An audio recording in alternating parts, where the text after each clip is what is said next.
নমস্কাৰ মই মজিদ বন্ধুসকল বলগতে চাওঁ কিছু নটা গুৰুত্বপূৰ্ণ খবৰ। প্ৰথমটো খবৰ, অসমত পুনৰ হ'ব NDA চৰকাৰ। আহি গ'ল 2026 বিধানসভা নিৰ্বাচনক লৈ প্ৰথমটো প্ৰাক নিৰ্বাচনী সমীক্ষা। আৰু এই নিৰ্বাচনী সমীক্ষা অনুসৰি বিধানসভা নিৰ্বাচনত অসমত NDA লাভ কৰিব 90খন আসন। আৰু কোনে কিমান আসন লাভ কৰিব চাওঁ আহক। অসমত একেৰাহে তৃতীয়বাৰলৈ হ'ব NDAৰ চৰকাৰ। আহি গ'ল 2026 বিধানসভা নিৰ্বাচনক লৈ প্ৰথমটো প্ৰাক নিৰ্বাচনী সমীক্ষা। বিধানসভা নিৰ্বাচনত এইবাৰ অসমত NDA লাভ কৰিব 90খন আসন। আৰু বিজেপিয়ে অকলে লাভ কৰিব 69ৰ পৰা 74খন আসন। ইয়াৰ বিপৰীতে 25ৰ পৰা 29খন আসনতে থমকি ৰ'ব কংগ্ৰেছ। অগপই 8ৰ পৰা 11 আৰু BPFে 8ৰ পৰা 10খন আসন লাভ কৰাৰ সম্ভাৱনা। পিপুলছ পালছৰ প্ৰাক নিৰ্বাচনী জৰীপত প্ৰকাশ পাইছে এই তথ্য। উল্লেখযোগ্য যে 15 নৱেম্বৰৰ পৰা 31 ডিচেম্বৰলৈকে এই প্ৰতিষ্ঠানটোৱে চলাইছিল জৰীপ। আৰু এই জৰীপ অনুযায়ী AIUDFে এইবাৰ 2খন আসন লাভ কৰাৰ সম্ভাৱনা আছে। ৰাইজৰ দলে লাভ কৰিব 1ৰ পৰা 2খন আসন। UPPLে লাভ কৰিব 0ৰ পৰা 2খন আসন। AJPয়ে লাভ কৰিব 0ৰ পৰা 1খন আসন। CPIMে 0ৰ পৰা 1খন আসন আৰু অন্যান্যই পাব 1খন আসন। আৰু নিৰ্বাচনত বিজেপিৰ ভোটৰ অংশ হ'ব 39% আৰু কংগ্ৰেছৰ 37%। শেহতীয়া আৰু 2026 বিধানসভা নিৰ্বাচনৰ প্ৰথমটো এক্সিট পোলত প্ৰকাশ পাইছে এই তথ্য। পৰৱৰ্তী খবৰ, নতুন বছৰৰ আৰম্ভণিতে পুনৰ ঋণ ল'ব অসম চৰকাৰে। অব্যাহত আছে ৰাজ্য চৰকাৰৰ ঋণ লোৱা কাৰ্য। অহা 6 জানুৱাৰীত পুনৰ 1000 কোটি টকাৰ ঋণ ল'ব অসম চৰকাৰে।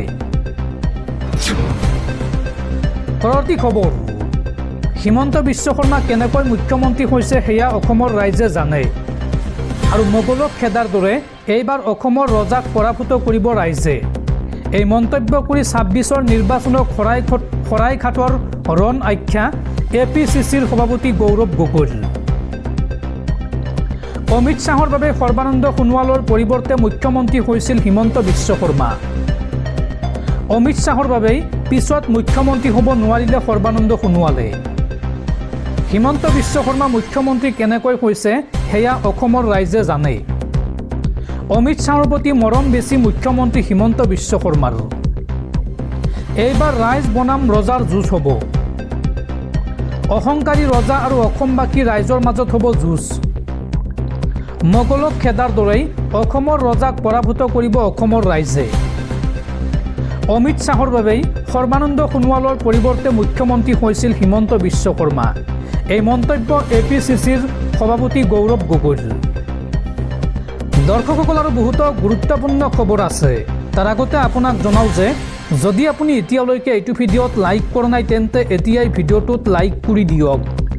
আৰু এনেকুৱা ধৰণৰ ভিডিঅ'সমূহ নিতৌ চাবলৈ চেনেলটো ছাবস্ক্ৰাইব কৰি কাষত থকা বেল আইকনটো প্ৰেছ কৰি ৰাখক।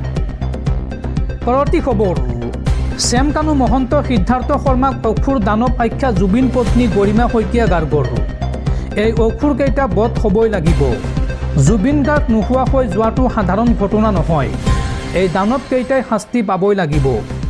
আদালতত উপস্থিত হৈ এই মন্তব্য জুবিন গাৰ্গৰ পত্নী গৰিমা শইকীয়া গাৰ্গৰ। সিদ্ধাৰ্থ শৰ্মা শ্যাম কানু মহন্তক অসুৰ দানৱ আখ্যা জুবিন পত্নী গৰিমা শইকীয়া গাৰ্গৰ। এই অসুৰকেইটাক মই মানুহ বুলি নকওঁ। এই দানৱকেইটাই শাস্তি পাবই লাগিব। জুবিন গাৰ্গ আমাৰ সকলোৰে আৱেগ আছিল। জুবিন গাৰ্গ নোহোৱা হৈ যোৱাটো সাধাৰণ ঘটনা নহয়। এই অসুৰকেইটা বধ হ'বই লাগিব। জুবিন গাৰ্গৰ গোচৰৰ শুনানিৰ পিছত এই মন্তব্য গৰিমা শইকীয়া গাৰ্গৰ।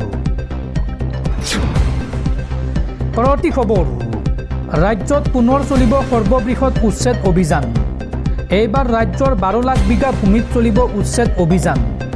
অচিনাকি লোকৰ বিৰুদ্ধে কঠোৰ মুখ্যমন্ত্ৰী হিমন্ত বিশ্ব শৰ্মা। বেদখলকাৰীৰ বিৰুদ্ধে কোনো কাৰণতে উচ্ছেদ বন্ধ নহয় ৰাজ্যত।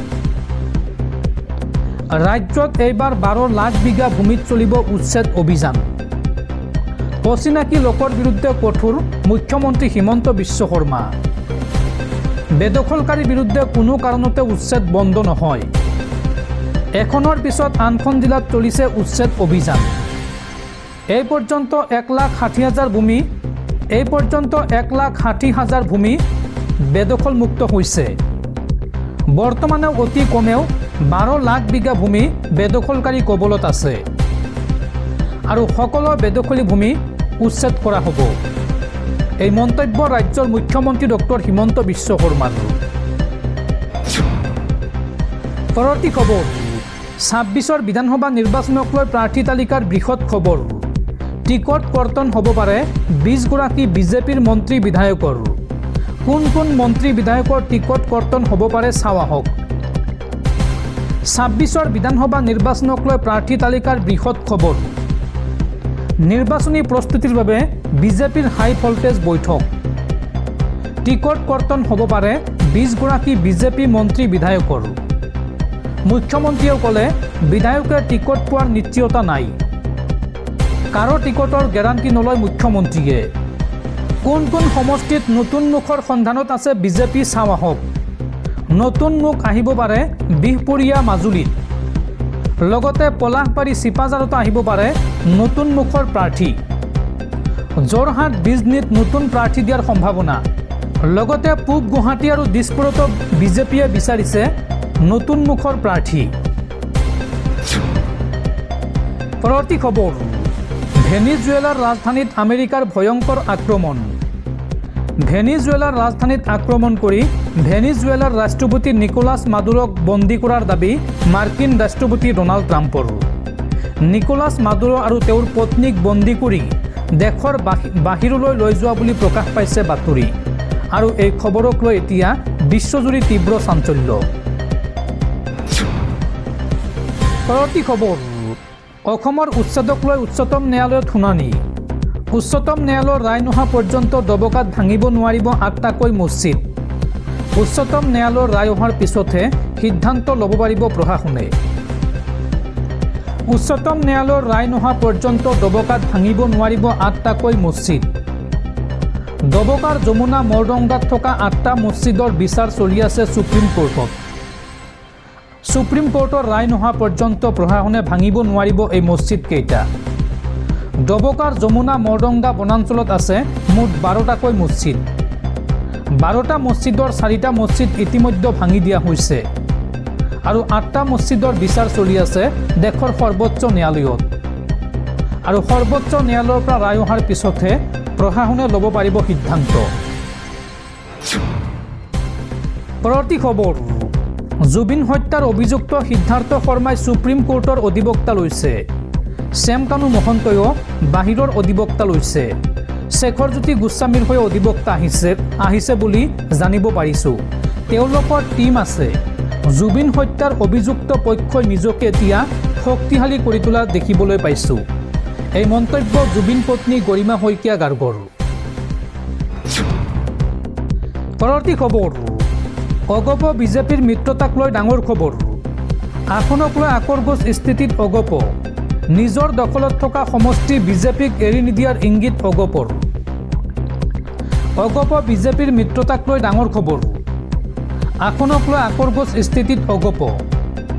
নিজৰ দখলত থকা সমষ্টি বিজেপিক এৰি নিদিয়াৰ ইংগিত। ৰাজনৈতিক অংক যেনেকৈ মিলে তেনেকৈ আগবাঢ়িব অগপ। অগপই স্বতন্ত্ৰভাৱে এশখনতেই প্ৰাৰ্থী দিব পাৰে বুলি মন্তব্য কৰিছিল মুখ্যমন্ত্ৰীয়ে। আৰু আসন বুজাবুজিক লৈ দলৰ কাৰ্যকৰী সভাপতি কেশৱ মহন্তৰ এই প্ৰতিক্ৰিয়া যে কৰ্তৃত্ব থাকিলেই সকলো কাম কৰাটো কাৰো বাবে উচিত নহয়। এই মন্তব্য কেশৱ মহন্তৰ।